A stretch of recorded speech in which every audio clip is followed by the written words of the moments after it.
शाळेत मुलांना बसायला साधे बाकडे नाहीयेत, खिडक्यांच्या काचा फुटल्यात आणि ही दुर्दशा लपवण्यासाठी खिडकीला चक्क उपमुख्यमंत्र्यांचा बॅनर लावला जातो। काय आहे हे संपूर्ण प्रकरण बघूयात या व्हिडिओच्या माध्यमातून।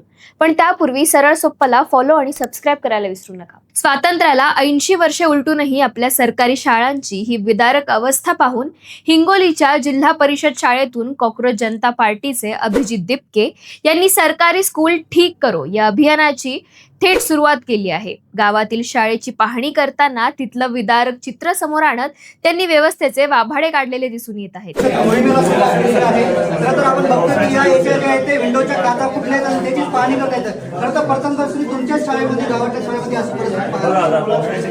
दिपकेंचा थेट आरोप आहे की मंत्र्यांच्या खासगी शाळांना फायदा व्हावा म्हणून सरकारी शाळा मुद्दाम खिळखिळा केल्या जात आहेत। शिक्षकांना शिकवण्याऐवजी सरकारी सर्वेक्षणांमध्ये अडकवलं जातंय। 50 खोके आणि मंत्र्यांचे बंगले एकदम ओके, पण गरीब शेतकऱ्यांच्या लेकरांच्या भविष्याचं काय, असा रोखठोक सवाल त्यांनी सत्तेला विचारलाय।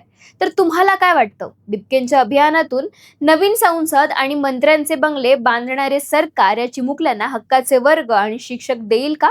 तुम्हाला काय वाटतं आम्हाला कमेंट्समध्ये नक्की कळवा। आणि अशाच माहितीपूर्ण व्हिडिओसाठी सरळ सोप्पाला फॉलो आणि सबस्क्राइब करायला विसरू नका।